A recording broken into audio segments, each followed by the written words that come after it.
Oi, pessoal, boa noite, tudo bem? Estamos aqui começando a live de quinta-feira. Todos sejam bem-vindos. A gente vai só aguardar alguns minutinhos para começar oficialmente. Estamos aí tentando ser o máximo pontual possível, mas a gente já começa em alguns minutos, tá bom? Vamos se ajeitando aí. O pessoal está chegando na sala e a gente já começa. Muito bem. Vamos lá.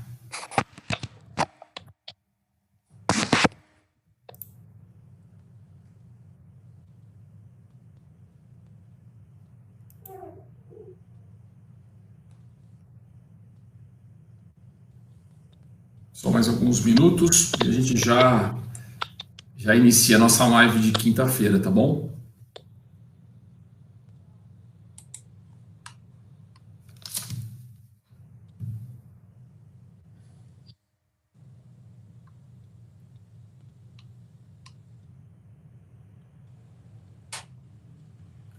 Bom, vamos lá. Mantendo a pontualidade britânica, quase britânica nossa aqui, vamos começar a nossa live aqui de quinta-feira. Muito legal, bem-vindos todos aí, obrigado por estarem participando de mais esse bate-papo com a gente aqui. É muito bom ter vocês aqui com a gente na nossa live. A gente está fazendo essa live em parceria com a Minder, então eu vou apresentar todo mundo aqui já rapidinho, mas meu nome é Marco Antônio, eu sou sócio fundador da O4B. A O4B é uma empresa de consultoria focada na área de gestão e a gente está em parceria com a Minder. A Minder é uma empresa que tem dois grandes focos, dois grandes braços. Um braço é de transferência de conhecimento, treinamento, e um outro braço é na área de eventos, né? Parceiro nosso já há bastante tempo. E a gente está com esse projeto que não tem... Agora acontece toda quinta-feira às 7 horas da noite, onde a gente vai estar trazendo alguns temas que a gente entende que são temas relevantes, não só para o momento que a gente está vivendo, que é um momento de crise, aí, de reinventar, de aprender um monte de coisa, mas o momento da retomada também, que a gente aposta e que as coisas vão voltar ao normal, talvez com uma outra configuração, mas voltam ao normal. Então a gente começa aí toda quinta-feira, às 7 da noite, a ter um tema legal, sempre trazendo algum convidado com experiência para bater papo com a gente. Vocês estão todos convidados aí a participar desse nosso bate-papo, tá bom? O nosso objetivo da live é trocar ideia e, de novo, trazer temas que a gente entende que são temas oportunos, né? A gente fez uma live a semana passada que a gente tratou de gestão de crise, de comitê de crise, como é que eu me comporto, o que eu preciso olhar, quais são os meus cuidados. Essa semana a gente está falando de gestão de caixa, né? Vamos falar um pouco sobre como é que eu cuido do meu caixa, qual a importância de olhar para o caixa.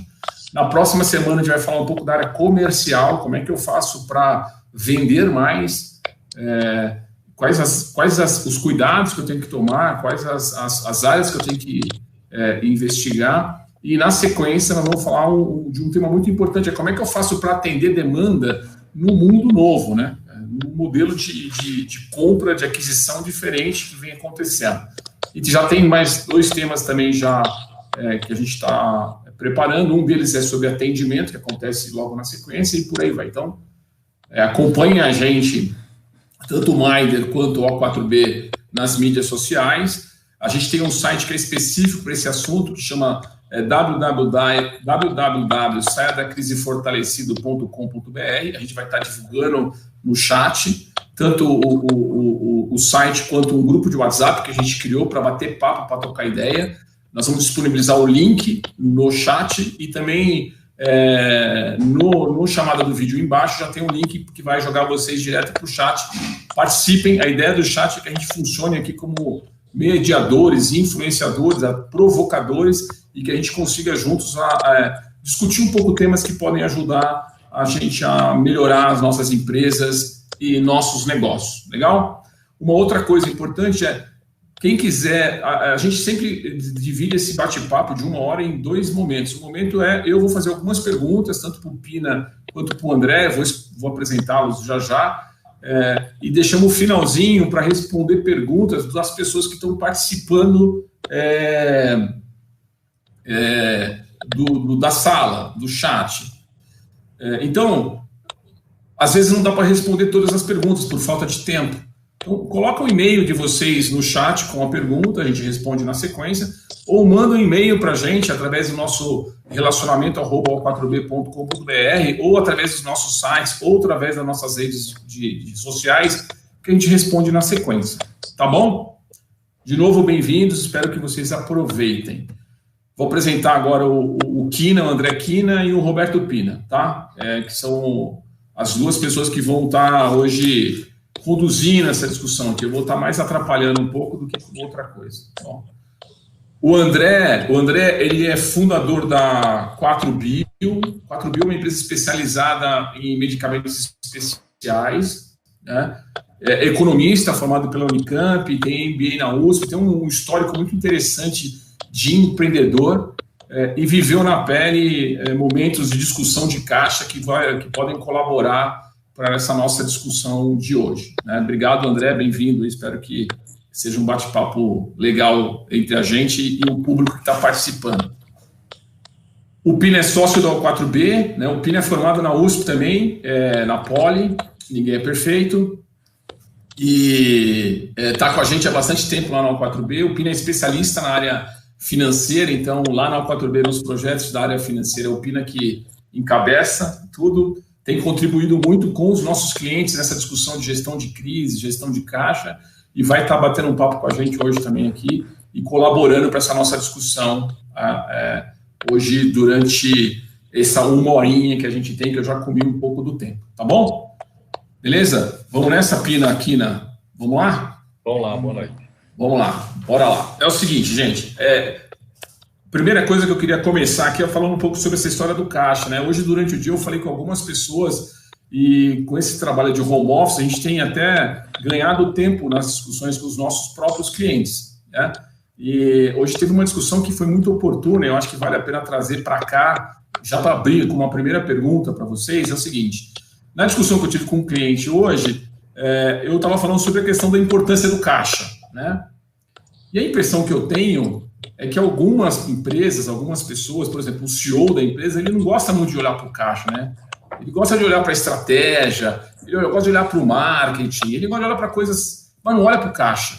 E eu levei um pito hoje, né? Então eu falei para esse nosso, que é um cliente nosso, que é um CEO, eu falei para ele assim, e me fala um pouco, como é que você está fazendo a gestão do teu caixa, né? Ele falou assim, Marco, eu estou preocupado com pessoas. Eu falei, tá bom, mas se não tiver caixa, não tem pessoas, né? Então eu acho que tem que ter esse equilíbrio. Como é que vocês veem essa história de uma certa mística com caixa? As pessoas não olham muito para isso, né? Como é que vocês tratam isso no dia a dia? Bom, eu começo aqui nessa, depois a gente vai trocando aí. Bom, primeiramente, boa noite para todo mundo, né? Obrigado aí pela participação. Obrigado para aqueles também que estão vendo a nossa segunda live, né? A gente fez a primeira semana passada sobre gestão de crise. E o que eu posso falar para esses CEOs é o seguinte, né? O que quebra uma empresa é o caixa, né? E não o resultado ou a estratégia. Então, o caixa realmente ele é um assunto mais árido, né? Porque ele estou falando de recebimentos e pagamentos, mas ele é efetivamente o que sustenta a empresa, né? Ele tem sim estar olhando as pessoas, como é que é o motivo, tem que estar pensando comercialmente, mas o que efetivamente vai quebrar ele, vai fazer ele passar ou não passar, vai ser o quanto que ele tem de caixa. Então, ele se envolver na discussão de caixa, né? Vamos falar, até pegando o gancho que a gente falou na semana passada, montar uma estrutura de comitê de crise. E caixa é um tema, é um coração importante, né? É uma das coisas que ele tem que dar atenção. Se ele não tomar conta bem tomada do caixa ou deixar pessoas responsáveis que consigam tocar isso, né, ele tem a plena confiança, ele tem uma chance grande de não conseguir chegar lá na frente. Para complementar, assim, existe uma frase que lucro fere, caixa mata, né? Então, o empreendedor, e concordo, o empreendedor está olhando outras coisas, geralmente ele não se preocupa muito com caixa, ele quer olhar como que o negócio vai crescer, como que eu vou contratar mais, como que eu vou inovar, como eu vou ampliar os negócios, e geralmente o caixa é o cara financeiro da empresa que olha, mas neste momento de crise, é o que tem que olhar, né? A receita vai cair, não tem como a crise não afetar a empresa, então caixa tem que olhar com lupa e é um momento que tem que olhar diariamente, olhar a todo momento o caixa, olhar se vai ter dinheiro para pagar as contas, e na crise é isso, né? Colocar mais foco na gestão de caixa do que estratégia, é sobreviver na crise. Esse é a estratégia importante para o empreendedor agora, né? Legal, legal, muito bom. Deixa eu fazer uma pergunta para vocês, uma outra aqui. Na opinião de vocês, qual que é a importância, né? Caixa em detrimento de resultado, né? Você comentou agora, Kina, que o lucro ele sangra uma empresa e o caixa quebra, né? Esse é uma decisão complexa, né? Como é que eu foco mais em gerar resultado no longo prazo, só que eu não tenho caixa no curto prazo para sustentar a operação, né? Como é que vocês veem essa discussão no dia a dia das empresas, né? É claro que a empresa tem que ser lucrativa, né? O negócio, para parar em pé, ele tem que ser rentável, tem que ser lucrativa. Mas não necessariamente o negócio tem necessidade de ser lucrativo no curto prazo, né? Você olha, por exemplo, essas empresas de startups, tecnologia, são empresas que não têm resultado, não têm lucro, mas é uma empresa que são empresas que no longo prazo ele tem potencial para virar uma grande empresa, né? A Amazon é um exemplo típico. Ele foi uma empresa que gerou prejuízo por vários anos, mas o caixa dele, da Amazon, sempre foi positivo. Ele recebia o dinheiro antes e pagava depois, então ela sempre foi uma empresa geradora de caixa. E numa empresa, na crise, é muito difícil, né? Como que você vai gerar caixa num cenário que a gente nunca viveu? Mas, como eu falei, a estratégia é sobreviver, né? A empresa tem que pagar as contas. Para sobreviver, ela tem que fazer isso, claro. Tem uma série de estratégias para tentar sobreviver, alongar fornecedor, pegar, de repente, empréstimo bancário, mas a estratégia tem que ser sobrevivência e gerar caixa, algum caixa, e para pagar as contas, né? O lucro agora, claro, se você olha no médio e longo prazo é importante, mas sobrevivência é isso. Em 3, 6 meses, como que eu vou sobreviver? Como que eu faço a empresa sobreviver? Legal. E aí, até pegando um pouco do gancho que o Kina falou, acho que a primeira coisa que o empreendedor tem que fazer, o empresário, é ter isso em mente, ter isso como premissa, né? O resultado fere, sangra, e quem mata é o caixa. Dado isso, uma vez que você internalizou isso, e é uma verdade, é uma realidade, né, de vários casos que a gente vê, você tem que pegar e planejar isso no período aí para frente, né? Fazer uma projeção e ver como é que seu caixa vai se comportar, até para ver o quanto você pode ter em detrimento do resultado e privilegiar um pouco mais de caixa. Então, fazer uma projeção, né, de médio e longo prazo é fundamental para você poder, inclusive, tomar essas ações e decisões. O Kina trouxe um ponto que era uma coisa que eu ia perguntar para vocês, que tem a ver com o ciclo financeiro, né? Então, às vezes eu tenho um ciclo financeiro negativo, então eu trabalho com o meu capital para sustentar a operação. Então, eu não sou financiado nem por fornecedor, nem pelo cliente. Essa conta tem lá um período que eu tenho que colocar capital para fechar esse ciclo. Nessa época, isso é mais alarmante, é mais preocupante ainda, né? Quais são as ações que vocês acham que os empreendedores poderiam tomar para evitar ou para melhorar o equilíbrio nesse ciclo financeiro, o ciclo financeiro do caixa, né? O ciclo financeiro operacional? Aí acho que eu pegaria a primeira coisa e fazer uma projeção de caixa para os próximos meses, né? Vou falar assim, eu olho sempre o caixa, ele é diário, né?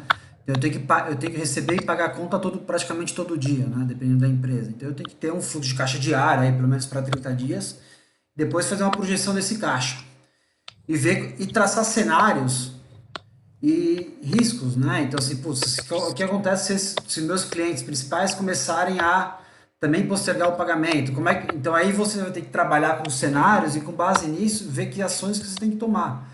Então você vai ter que ir para o seu fornecedor também, pedir prazo, né? E tá todo mundo agora, né, na mesma situação. Então não é uma conversa fácil de ter aí no dia a dia, mas se você não, primeiro, acreditar que você precisa de caixa, né? Traçar esses cenários, eu diria aí, um realista, um conservador, né? Com cenários de estresse, você não vai conseguir ter noção das ações e de quanto você vai precisar de dinheiro para conseguir passar essa crise. Só complementando, assim, para você melhorar Legal. o ciclo de caixa, você tem que olhar, claro, os recebíveis, né? O ciclo de caixa ele é determinado pelo que você paga, pelo que você recebe e pela questão de estoque, toda a questão de o capital de giro dentro da empresa. Então, como que você melhora isso? Em relação a fornecedores, não é fácil, mas tentar negociar prazos nessa crise de pagamento maior para preservar seu caixa. A questão de recebíveis também não é fácil, mas como que você recebe mais cedo isso, né? E em algum momento, de repente, usar os recebíveis, antecipar recebimento via alguma instituição financeira para encurtar esse prazo de recebimento. E a questão de estoque, né? Como você é mais eficiente? Como que você consegue diminuir o seu estoque e conseguir, de repente, ter um financiamento melhor disso? Então, se você reduz seu estoque, você precisa menos capital de giro. Então, essa equação dessas 3 variáveis que eu falei, tentar ser mais eficiente nessas 3 variáveis, indica que você pode diminuir seu ciclo de caixa e ter necessidade menor de capital nessa crise. E acho que tem mais, complementando aí do Kino, tem a parte de despesas também, né? Então você pode pegar a parte de despesas, são as suas contas, né, fixas que você tem todo mês, folha de pessoal, locação, então tem uma série de outras que você também pode tomar ação para você reduzir aí as suas necessidades de pagamento, né? Então, acho que são dois temas aqui, né? Dentro do mesmo tema. Então, uma coisa que o Kina trouxe, que eu tenho 3 pilares aí para melhorar meu ciclo operacional do caixa ali. Um é negociar o lado fornecedor, e aí é caso a caso, e eu tenho que ver como é que... E aí eu concordo, Pina, eu tenho que primeiro ver como é que é o meu ciclo de caixa, né? Como é que está funcionando o meu caixa no médio, curto e longo prazo, para aí sim negociar com o fornecedor, senão fica um negócio muito negociado por negociar, às vezes eu estou fazendo uma má negociação, mas eu nem preciso fazer isso e estou colocando dinheiro na mesa sem precisar. Então eu tenho que primeiro entender a situação, do outro lado negociar com o cliente, menores prazos, né, para melhorar o meu ciclo, e aqui no meio do caminho ver o que eu tenho dentro de casa de dinheiro que eu poderia estar transformando em caixa. E aí o Kina trouxe um ponto que é matéria-prima, semi-acabada, tudo que está dentro do meu processo, ele é dinheiro parado que eu poderia transformar em caixa. Tem muito cliente que tem um processo de supply muito complexo ou mal feito, com um processo muito longo, não otimizado, que tem um monte de dinheiro no meio do caminho que ele poderia estar encurtando isso e trazendo para o caixa. Esse é um ponto. O outro ponto que eu ia até fazer uma pergunta para vocês é o seguinte: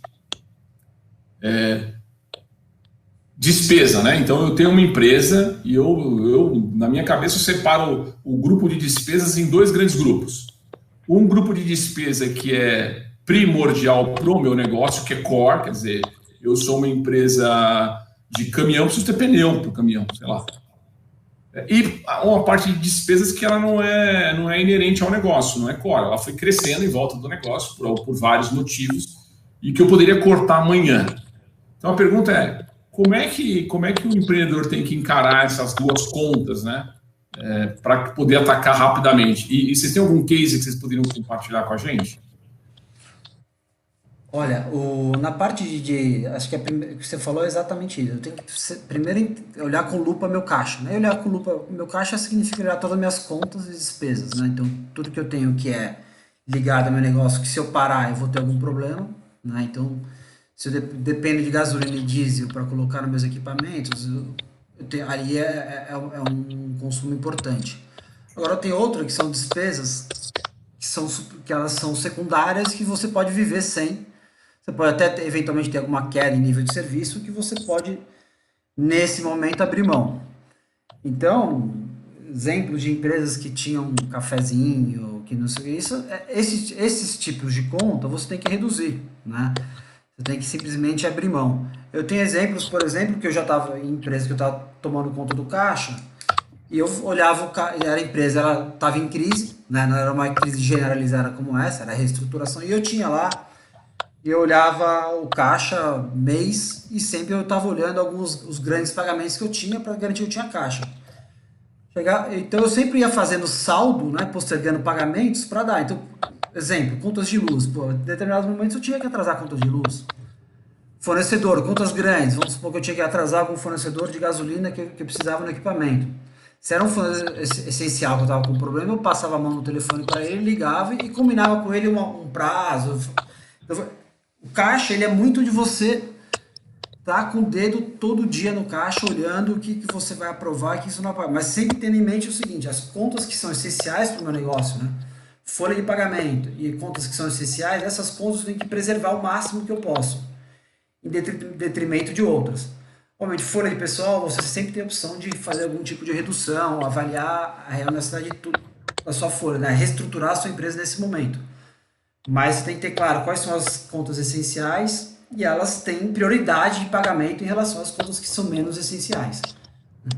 Como um complemento só, assim, o negócio tem a questão do custo fixo e o custo variável, né? Um negócio que você tem sempre mais custo variável, quando cai a receita, você consegue diminuir o custo, porque ela é um custo variável.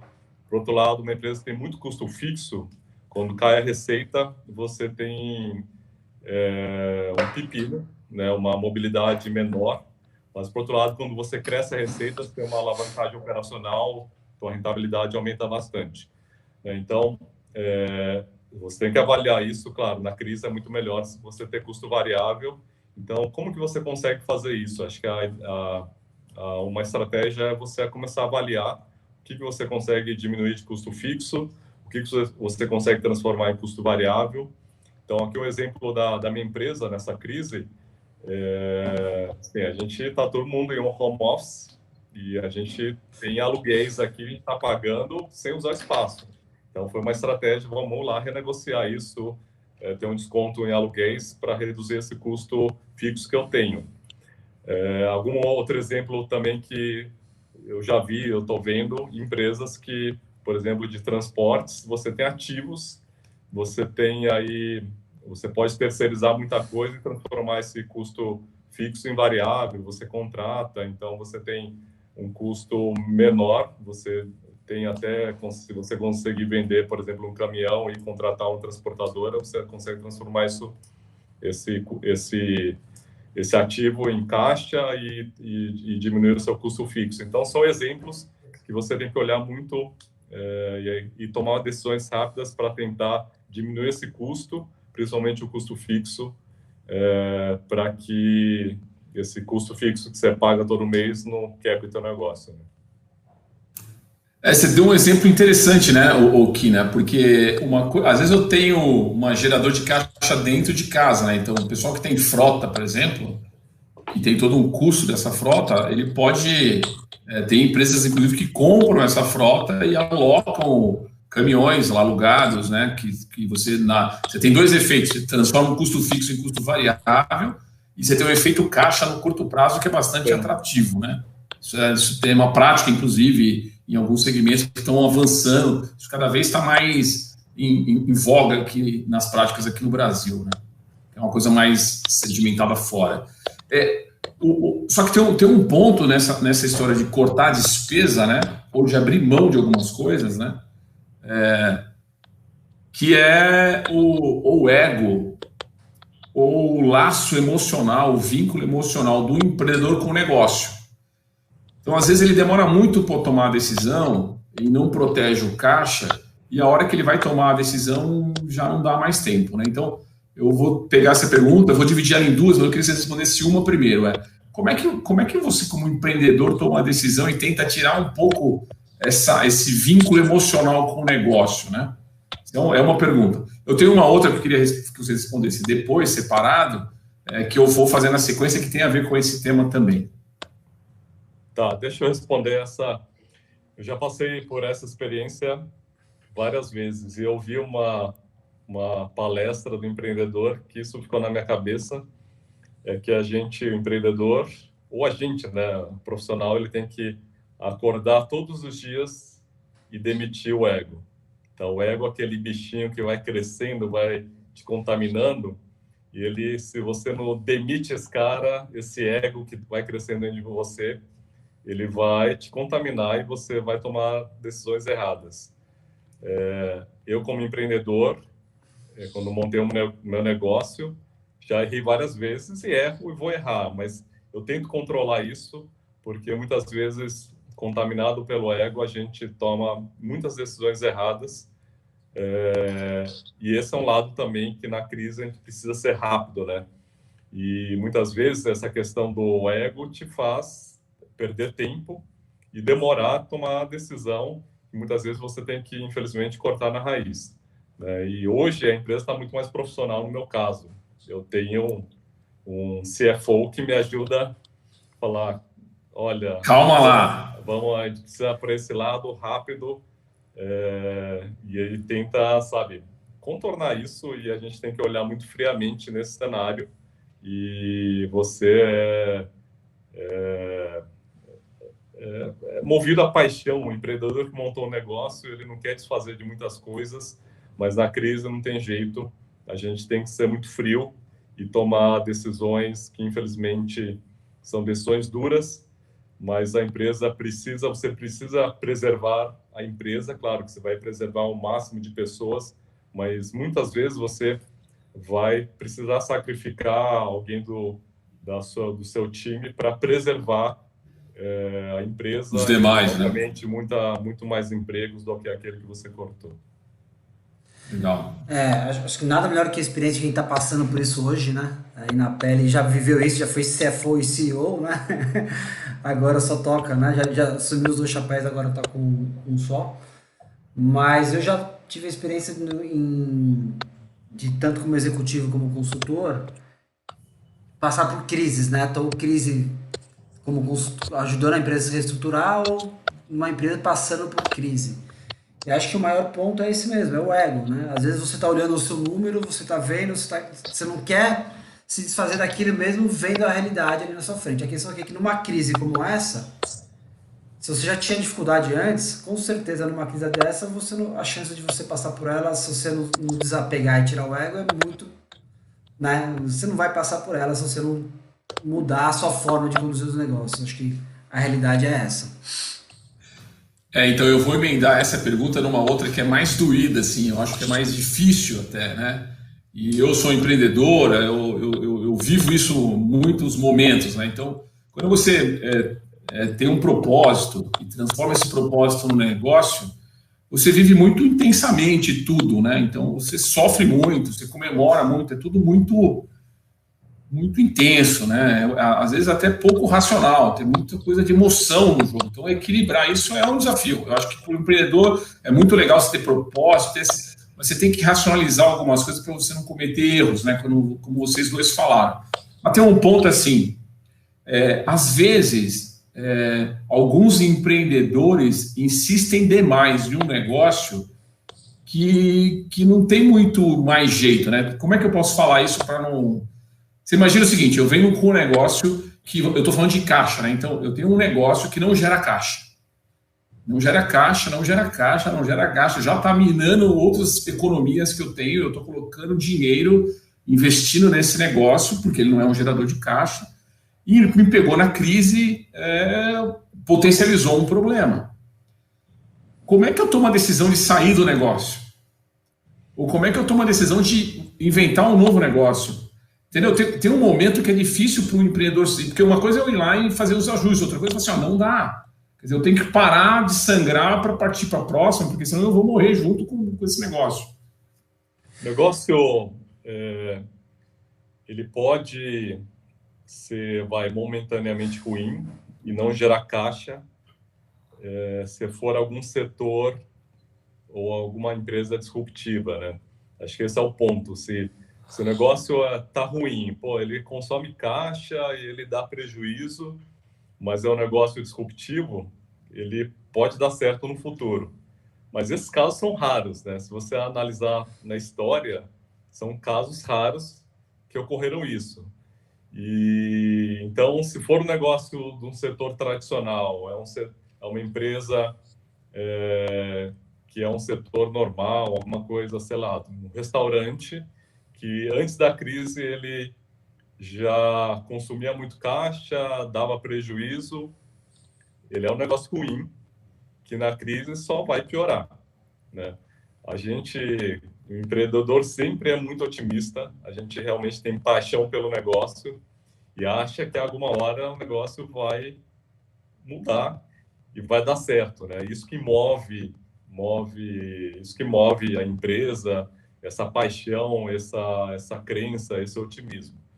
Mas na crise, infelizmente, a gente, claro, tem que ter a paixão para continuar, para enfrentar a crise, mas a gente também tem que ter sangue frio e ter um olhar crítico no negócio para você não simplesmente consumir mais caixa, consumir suas economias, você consome a economia da família.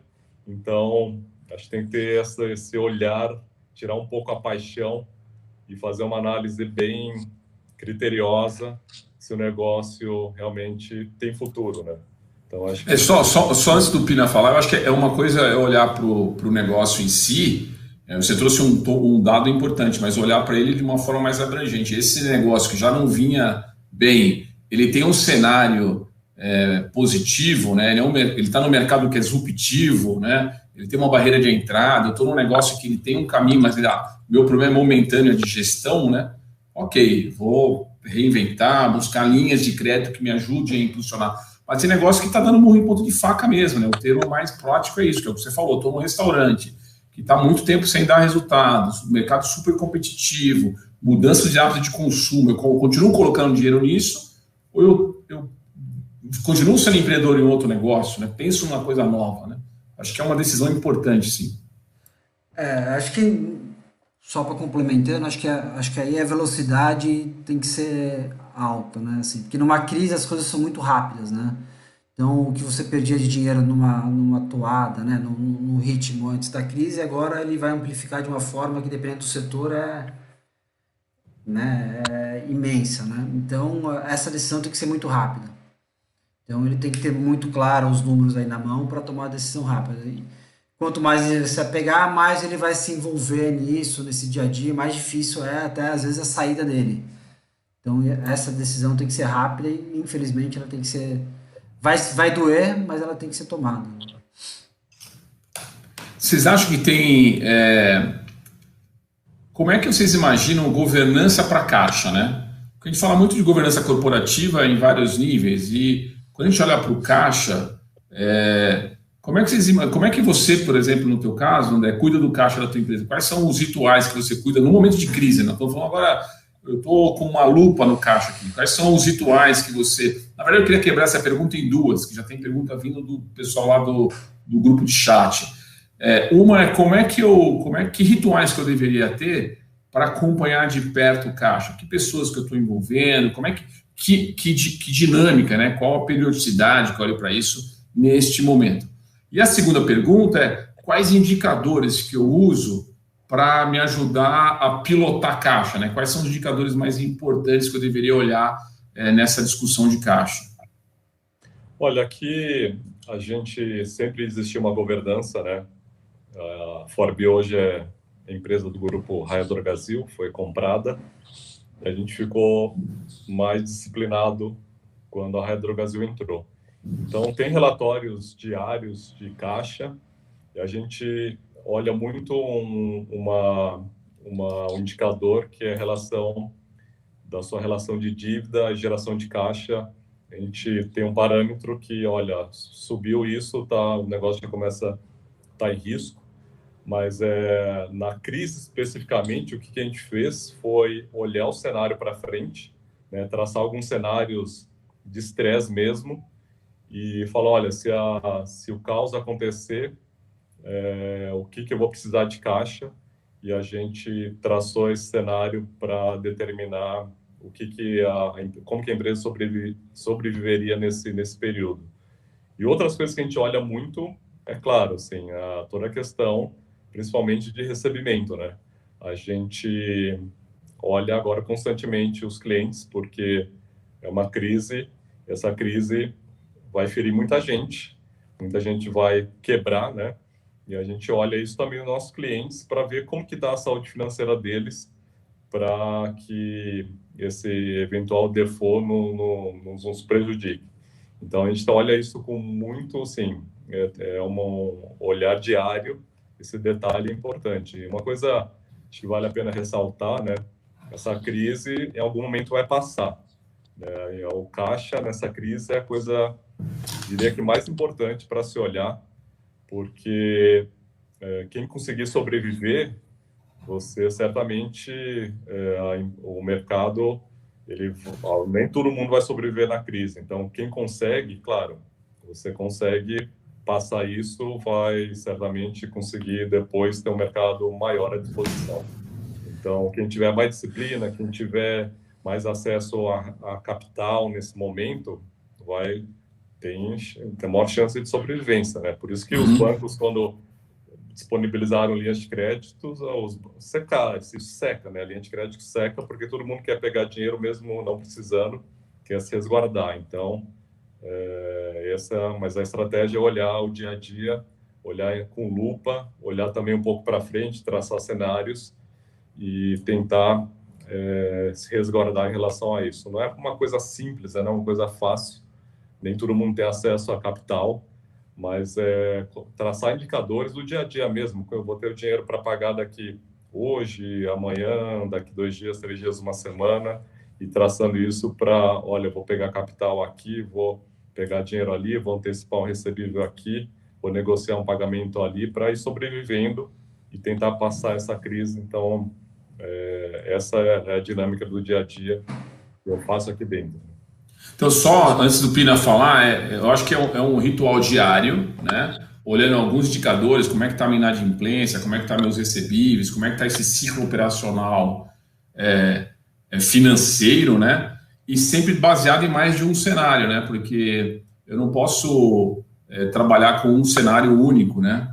Mesmo se eu montar 3 cenários, eu posso errar os 3 sempre, hoje mais ainda, né? Então, é super importante ter mais de um cenário e trabalhar num cenário talvez estressado para você mitigar risco, né? Sim, mas isso é para olhar um pouquinho para frente, como que você vai traçar a estratégia para sobreviver na crise. Mas no dia a dia, é como se fosse, o que eu faço é olhar o extrato do dia, o extrato de 2, 3 dias, de 4 dias, a gente tem um controle que é um Excel para ver esse dia a dia se você vai ter dinheiro para pagar. Então, a gente tem que olhar esse curto prazo também, né? Olhar quando você pagar, receber, quando você tem em caixa, e olha, isso eu tenho dinheiro, beleza, daqui uma semana, e olhar um pouco para frente, né? Olha, nesse estresse que eu vou perder receita, o que eu vou fazer? Eu vou conseguir alongar o meu prazo de pagamento de fornecedor? O que vai acontecer? Bom, vai ter um gap de caixa aqui. Então, nesse gap, o que eu vou fazer? Não, tem que reduzir estoque para diminuir capital parado, dinheiro parado. Tudo bem, mas e aí? Vai faltar quanto de grana? Vai faltar X. Então, eu preciso fazer alguma coisa nesse cenário. Então, é isso. Esses cenários são importantes para olhar um pouco na frente, mas o dia a dia montar o quebra-cabeça no dia a dia mesmo, né? Na conta, olhar o que você tem para pagar, olhar daqui 2, 3 dias que você tem para receber e ir administrando isso. Legal. E aí, até pegando um link com a sua primeira pergunta, Marco, do CEO que não gosta muito de olhar o caixa, do que a gente está falando aqui, nesse momento, ou ele olha o caixa todo dia, né? Porque assim, a gente está falando de 2 tipos de caixa, né? O caixa de médio prazo, que eu vou me preparar para captar dinheiro, ver as principais ações que eu tenho que fazer, ou o caixa do dia a dia, que eu tenho que ver o que eu postero, o que eu pago, o que eu vou receber. Aí estamos falando de inadimplência, crédito, estamos falando de uma série de indicadores. Mas ou o CEO entra nesse dia a dia, ou ele tem que deixar alguém que faça isso e tenha poder e alçada para tomar a decisão. Senão você vai entrar naquela morosidade que no momento de crise você não pode ter. Legal. Só complementando, assim, no meu dia a dia, claro, assim, a empresa tem que olhar o longo prazo, os projetos inovadores, toda a questão de estratégia. Mas nesse período de pandemia, nessa crise, eu avisei até o conselho, meus sócios, falaram, eu preciso olhar, a gente precisa sobreviver na crise. Então, todos os projetos mais que iam dar retorno no longo prazo, a gente parou. Vamos colocar os esforços para continuar a operação, claro, olhar todos os colaboradores, preservar toda a saúde deles, mas fazer com que a empresa continuasse sobrevivendo e preservar o caixa. Então, a estratégia foi isso, né? Como nossa estratégia foi, primeiro, como que eu cuido das pessoas aqui. A gente migrou praticamente 80% da empresa para home office, né? Como eu faço a operação continuar funcionando num novo jeito de trabalhar. Então, a gente varou final de semana, à noite, toda a área nossa de TI para fazer isso. E o terceiro ponto é olhar o caixa. Então, meu trabalho mudou radicalmente do dia para a noite. E enquanto a crise não passar, eu vou olhar isso muito curto prazo, tentar sobreviver. Claro, algum projeto a gente vai gerar receita incremental, a gente não para, mas algumas coisas que vão gerar retorno mais de longo prazo, a gente parou. Para de olhar, né? Para de olhar. Legal. Eu vou pedir para o pessoal já fazer algumas perguntas para a gente. Nós chegamos aqui nos 40 minutos. Então, e aí eu queria, enquanto o pessoal está fazendo pergunta lá no chat, isso não muda, tudo bem. A gente tem falado alguns termos aqui, né? O Pina falou do CEO participar dessa discussão do comitê de crédito. A gente está falando de ter o comitê para olhar o caixa, de ferramentas. E é fato, é super importante ter isso, mas nas suas devidas proporções, todo mundo tem que olhar para o caixa de algum jeito, nem que seja num pedaço de papel, que você comentou, que né, pegar o extrato do banco e falar, peraí, o que eu tenho aqui no meu conta a pagar que está aqui, e o que eu tenho no meu dinheiro, na minha conta para entrar, e assim vai. Isso é uma coisa, então, assim, é super importante que, independentemente do tamanho da empresa, você tenha esse cuidado com o caixa, ponto. E a outra coisa tem uma analogia com a pessoa física nesse exato momento, né? Então, e a gente não tem esse hábito também, né? O brasileiro não cuida muito do caixa na física, né? Como é que ele olha para as despesas dele no curto prazo, faz as projeções dele futura. Eu acho que tem que ter comitê de caixa dentro de casa também, né? O que vocês acham? Pô, eu acho que depois dessa crise aqui vai ter todo mundo comitê de caixa em casa. Né? Mas o caixa, assim, acho que depende muito da empresa, né? Acho que o Kina pode comentar até um pouquinho do dia a dia dele, aí depois, a gente conversou um pouco antes, né? Comentar um pouco do dia dele da Forbio, como é que era antes da venda, né? Também como é que ele tratava o caixa em função do modelo de negócio dele. Mas o caixa, ele tem que ser alvo né? Tem que ser foco de todo mundo, né? Assim, lógico, tem empresas que são mais geradoras de caixa, tem menos dificuldade e outras mais. Mas de novo, né? O caixa é o pulso, né? Você tem que botar, né? Eu fiz algumas integrações de empresa, e como é que eu vou fazer a integração de empresa? Que é uma das primeiras coisas que eu vou olhar, né? Vou fazer comunicação, vou envolver funcionário, vou treinar, vou falar com as pessoas. E vou botar o dedo no caixa, né? Daqui que o caixa é meu. Tanto é que nas aquisições as empresas, a primeira coisa que elas põem é troca o CFO, né? Troca o diretor financeiro e põe um cara novo de confiança dele. Porque a preocupação com o caixa tem que ser sempre muito grande. Complementando, falando só um pouco da questão pessoal, né? Pô, acho que todo mundo passa por dificuldades, está passando por dificuldades. E acho que é mais ou menos o que se você tem na sua lado pessoal um custo fixo muito alto, né? Você vai precisar sempre ter recursos para ficar pagando esse custo fixo. E acho que nessa questão de crise, para mim é como uma filosofia até de vida. Eu tenho um custo fixo muito baixo, né? Sempre tive. E para mim não preciso ter mais do que eu tenho. Então acho que é muito mais fácil passar mesmo, a empresa vai dar uma rentabilidade menor, vai dar um dividendo menor, Acho que esse é um ponto também importante, né? Tanto para a empresa quanto do lado pessoal. Se você tem custos fixos menores, você vai precisar sempre de menos recurso para sobreviver na crise.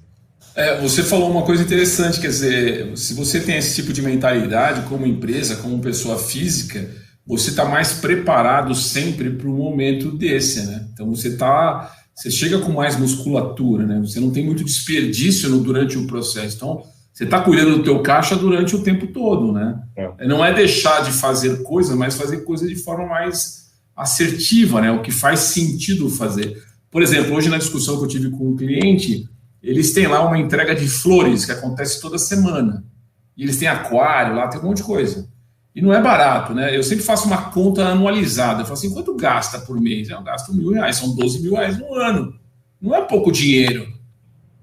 Entendeu? Então, assim, eu acho que tem... E não é para deixar de fazer também, mas será que faz sentido isso para o meu negócio, né? Então, eu acho que para a pessoa física também, quando você trabalha com uma...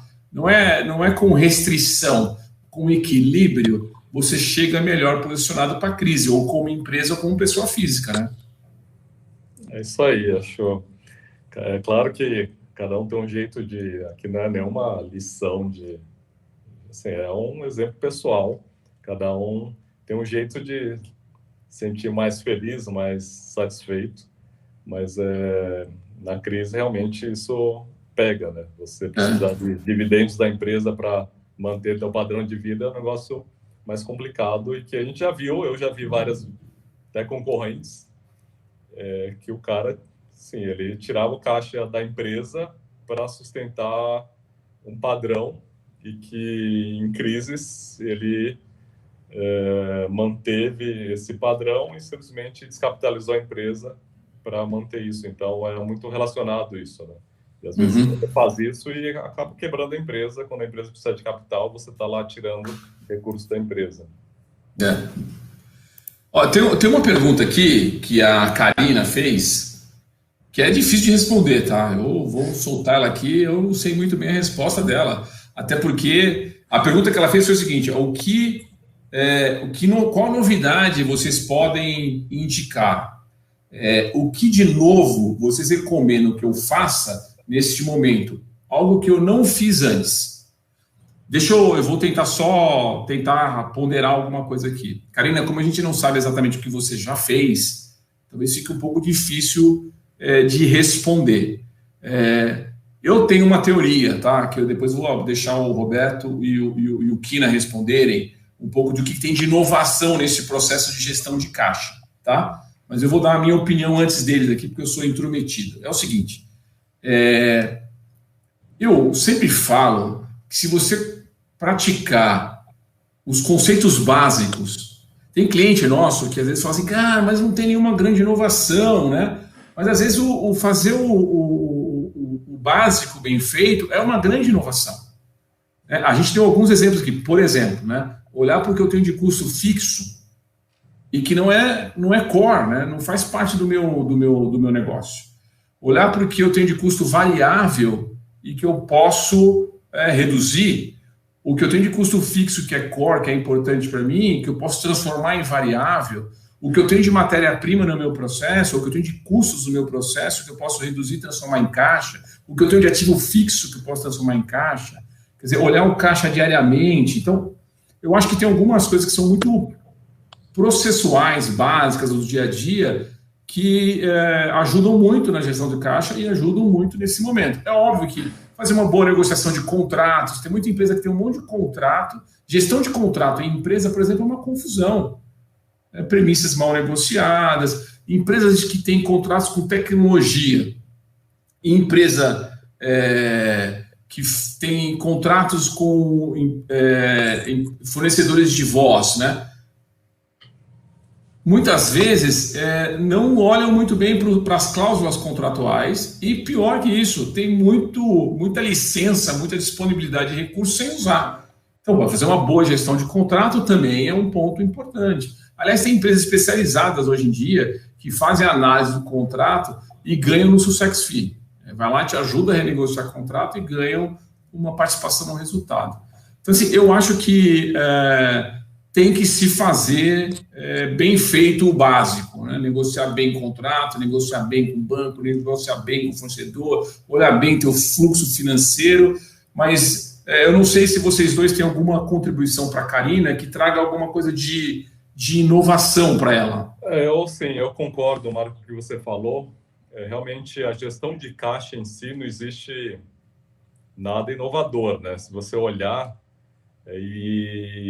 sim, tem a conta de padeiro. Se o padeiro faz bem feita a conta de padeiro, ele tem uma boa gestão de caixa. Então, o que eu falo é assim, por experiência própria, tá? Se você faz o básico bem feito, o que é fazer o básico bem feito? É controlar direito, ter indicadores e ter um pouco de previsibilidade. É difícil você conseguir acertar teu caixa um mês como que vai se comportar, mas você vai desenvolvendo ferramentas, indicadores e você vai acertando mais. Então é importante isso, acho que fazer esse básico bem feito, e se você não tem indicadores, você não consegue fazer uma boa gestão. Então é isso, tá? E as ferramentas existem na internet. E o que eu vejo, assim, por experiência própria, quando eu montei meu negócio, eu não tinha uma boa gestão de caixa. A empresa menor, que era muito mais fácil fazer isso, eu não tinha. E hoje a gente tem, eu aprendi e também olhando, pesquisando, mas acho que não existe nada grande, uma grande inovação em relação a isso. Acho que fazer o básico bem feito, e você pode pesquisar isso na internet, as ferramentas, os indicadores para ver se uma ação que você está fazendo está melhorando seu caixa. Isso é importante. E para você fazer uma boa gestão, você precisa medir. E essa é a dica. E para fazer isso fazer ter bons indicadores, ferramentas, mas não tem nada assim, disruptivo que eu vou melhorar meu caixa violentamente. É ter bons indicadores, medir, para você ter uma boa gestão. Acho que só complementando um ponto aí, Marco, acho que tem a parte da rotina, né? Caixa, que a gente tem falado, é um assunto árido, né? Então não tem nenhuma grande novidade, mas é importante você ter a rotina, a frequência de acompanhar ele e estar olhando ele diariamente. Eu acho que tem uma questão de disciplina, né? Como as pessoas não gostam muito do tema, eu acho, não tem a disciplina de cuidar do caixa. E de novo, eu acho que quando você olha ele de forma abrangente, né, o caixa no seu conceito mais abrangente, você consegue perceber oportunidades que estão dentro de casa. Teve um cliente nosso que tinha um monte de ativo imóveis e pagando uma dívida de curto prazo para o banco absurda de juros. Quer dizer, desfaz o ativo, resolve essa dívida e estou dando um exemplo bem simples, bem operacional até. Exemplo de indicador. Então, o Kina falou uma coisa importante, quer dizer, eu tenho que ter indicador no meu para controlar meu caixa. Me dá aí 2, 3 exemplos que são indicadores que você acha que são importantes para que a gente olhe o caixa.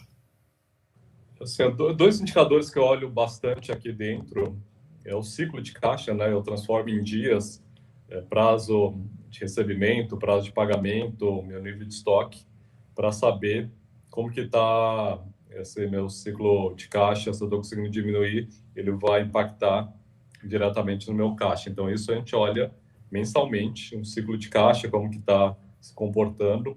E outro indicador importante é a relação dívida, EBITDA, que a gente fala, né? Então, quanto que eu tenho de dívida, quanto que essa relação, se ele está numa relação saudável, né? Então, existem parâmetros aí no mercado, e o mercado financeiro fala, se a empresa tem uma relação dívida EBITDA de 3, né, ele já está no limite. Claro, tem setores tem empresas que estão crescendo muito e você tem uma dívida mais alta, tem setores mais maduros que você tem que ter uma relação dívida EBITDA mais baixa. Então, olhar esse indicador é importante também para ver o quanto a empresa está gerando de caixa para pagar a dívida que ela tem, né? E eu colocaria nesse momento aí a inadimplência também, né? Porque você tem uma variável que você tem menos controle, né? Porque você depende do seu cliente pagar para você. Os seus pagamentos aqui, você tem mais controle, você pode renegociar, tentar algumas ações. Os recebimentos, no momento de crise, você tem menos, a gestão sobre ele é mais difícil. Então, eu acho que eu tenho o ciclo operacional, né? O ciclo de caixa é um dado importante para ver como é que está isso encaixado no meu processo, né? Quanto que eu tenho de dias trabalhando para o caixa ou o caixa trabalhando para mim, o meu negócio. O outro é dívida líquida e EBITDA, né? Qual que é o tamanho da minha dívida versus a minha geração de resultado, para ficar mais claro. E aí esse índice muda muito dependendo do mercado. Tem alguns segmentos que são muito dependentes de capital, e aí é aceitável uma dívida líquida, resultado, ou EBITDA mais elástico, né? Mas um dado de mercado é trabalhar uma dívida aceitável em torno de 3, aí depende muito do segmento, mas 3 é um número. É inadimplência, né? Se eu estou com o meu nível de inadimplência aumentando, e eu tenho os sinais claros disso, de se piorar, isso vai impactar diretamente no meu caixa, né? Você pega essa. Tem uma pergunta aqui que está falando assim, as pendências seriam um indicador? Eu não entendi bem a pergunta do Renato, assim, quais seriam as pendências, Renato? Vocês entenderam ou não? Pendências, eu não sei. Eu acho que aquele fala deve ser a questão de contas a receber, né? O contas a receber, você olha, claro, né? Se você olha o que você tem para receber, e o prazo aí de tentar transformar isso no indicador e transformar isso no seu ciclo de caixa, sim, é um indicador importante. Claro, você tem que cuidar da inadimplência, né? Se você tem recebíveis aí com prazos alongados, e se você tem recebíveis em prazo curto, isso é um indicador importante. Quanto mais cedo você receber o que você vendeu, melhor. Então, acho que esse foi o sentido da pergunta. São as pendências ou seus recebimentos, não sei se é isso. Mas não adianta nada você ter recebíveis e você não receber, aí é uma inadimplência que vai gerar prejuízo. É como se fosse ver a idade, né, o tempo do meu contas a receber, né, dividido em faixas aí. Deixa eu fazer uma pergunta minha aqui agora. Nós estamos aí numa fase, né, que a gente não sabe de fato quanto tempo a gente vai ter essa inércia dessa pandemia, né, do ponto de vista econômico. A gente tem aí alguns sinais de redução das restrições de circulação, das empresas começarem a voltar a funcionar de forma mais organizada, mais regular, né? Mas a gente não tem ainda uma noção clara de quando é que eu chego na normalidade de mercado, né? Isso pode demorar 1 mês, 2 meses, 3 meses, 6 meses, 1 ano, aí tem vários cenários. Mas claramente a gente está chegando num ponto de retomada, né? A impressão que eu tenho é que a gente tem aí nas próximas semanas um momento de começar a retomar a economia de forma mais estruturada. Como é que vocês enxergam isso, primeiro, e como é que isso influenciaria uma decisão de caixa, na opinião de vocês, mais na visão cenário, né?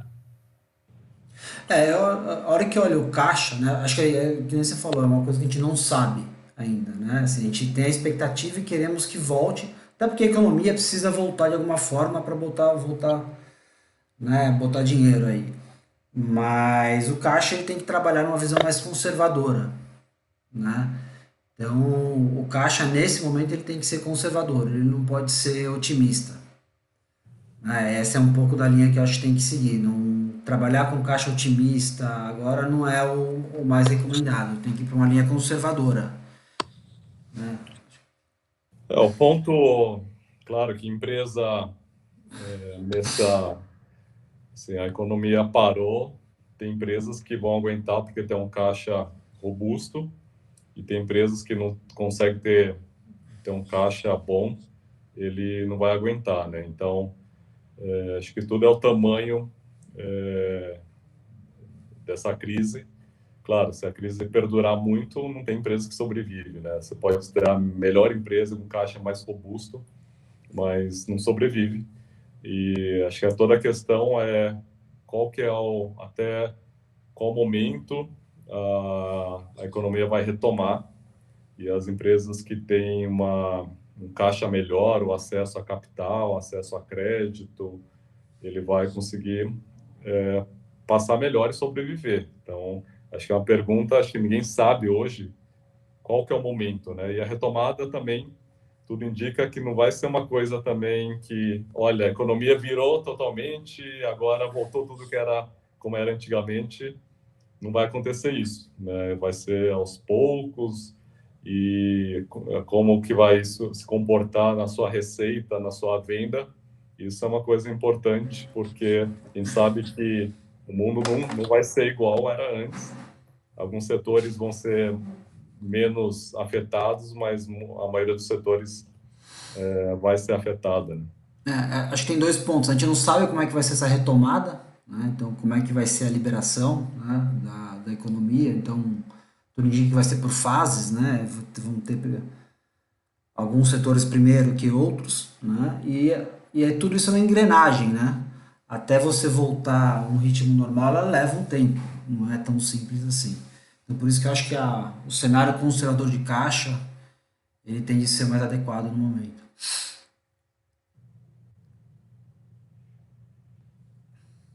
Marcos, você está no mudo. Estou falando no mudo, me desculpa. Cometi um erro aqui, técnico. Muito legal, já são 8 horas, a gente está finalizando aqui. Queria agradecer muito a todos que participaram. As perguntas que a gente não conseguiu responder de novo, a gente tem aí, se vocês colocarem um e-mail ou mandarem um e-mail para nós no relacionamento@4b.com.br, a gente tem o maior prazer em responder. Procure a gente para bater papo. A gente tem um link para um chat que está disponível no grupo, um link para o nosso WhatsApp, que é um grupo que a gente criou para trocar ideia entre empreendedores, entre as pessoas. A gente participa desse grupo também, a gente está lá tentando contribuir com o conhecimento nosso do lado de consultor, do lado executivo também, com os nossos parceiros. O exemplo aqui é o Quina. Então, assim, acessem a gente, conversem com a gente e a gente vai tentar ao máximo responder as perguntas e ajudar sempre no que for possível, tá bom? Obrigado pela participação. De novo, reforçando a nossa parceria com a Minder. A gente está junto nessa, o 4B Minder. Quinta-feira que vem tem um tema novo, que é o tema sobre comercial. Como é que eu faço para que o meu comercial se movimente nesse momento difícil, né? Como é que eu manobro essa história toda? E pensando já nesse movimento de retomada, mesmo que seja gradativo, né? Como é que eu me organizo para a retomada? Então, aproveitem, participem com a gente. E é isso. Muito obrigado, boa noite a todos. Obrigado, André Quina, valeu pela participação. Obrigado por compartilhar um pouco da tua história com a gente. Obrigado, Pina. Até quinta-feira que vem, gente. Grande abraço. Obrigado. Obrigado, pessoal. Obrigado. Boa noite. Boa noite. Valeu, boa noite.